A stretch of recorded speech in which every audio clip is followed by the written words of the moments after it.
Well, how did you end up here? What's the biggest challenge you see? The reason I'm here, which is probably for many, is that I think the goal is incredibly inspiring. I think most of the taxpayers in the country would agree that in order to have the country going bankrupt would be a very bad thing, and therefore the country going not bankrupt is a good thing. That all of us are willing to kind of put our lives on hold in order to do. I think the thing that's special right now is we actually believe there's a chance to succeed. That there's an administration that's supportive and a great cabinet and just a great group that will actually make success a possible outcome. And I think that's, given the inspiring mission and given the non-zero chance of success, it was worth doing. Yeah, I'd just like to sort of re-emphasize that point. The success of those is only possible with President Trump and with the outstanding cabinet that he selected. It would be impossible without the support of the president and the cabinet.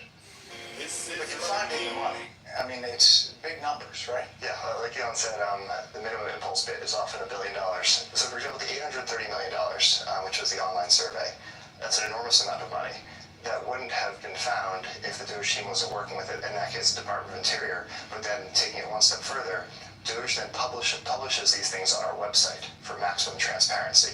So now the general public, it would have been impossible for the general public to have seen that. Now anyone can just log into Doge.gov anytime and see these payments. As they're not yet in real time, they're close, but they'll probably be in real time within the next few weeks. But the process, it still involves Congress, right?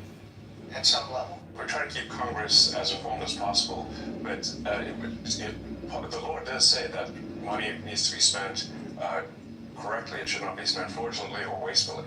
It's not contrary to Congress to avoid waste and fraud. It is consistent with the law and consistent with Congress. And we've seen actually great support, at least from the Republican side of the House, and occasionally some Democrats too. It's nice to see people cross the aisle once in a while. Usually when they attack DOJ, they never attack any of the specifics. So they'll say what we're doing is somehow unconstitutional or legal or whatever. We're like, well, which line of the cost savings do you disagree with?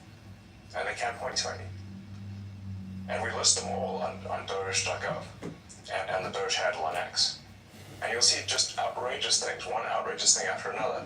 Joe Gebbia, besides Elon, you're one of several billionaires here, co-founder of Airbnb, and you wanted to help out.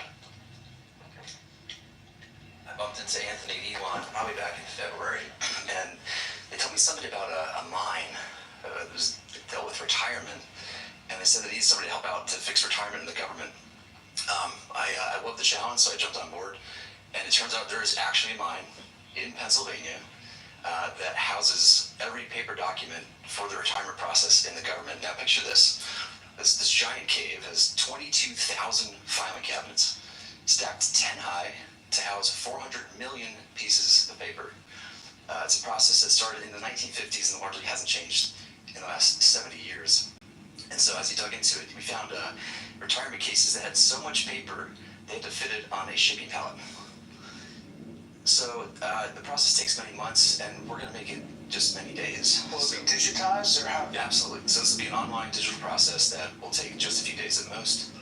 And I really think, it's an injustice to civil servants who are subjected to these processes that are older than the age of half the people watching your show tonight. So we really believe that the government can have an Apple Store-like experience, beautifully designed, great user experience, modern systems. Because right now it's by hand. Yes, but the retirement process is all by paper, literally with people carrying paper in manila envelopes into this gigantic mine. So they can't retire more than a certain number every month. Yes. About 8,000 a month. That's how we did. The reason we discovered it was we were saying, like, let's encourage voluntary retirement. That's all. The most they could do is 8,000 a month, and even under normal circumstances, it can take 6 to 9 months just to have your retirement paperwork processed, and they often get the calculations wrong. So we're like, well, why would it take so long to retire?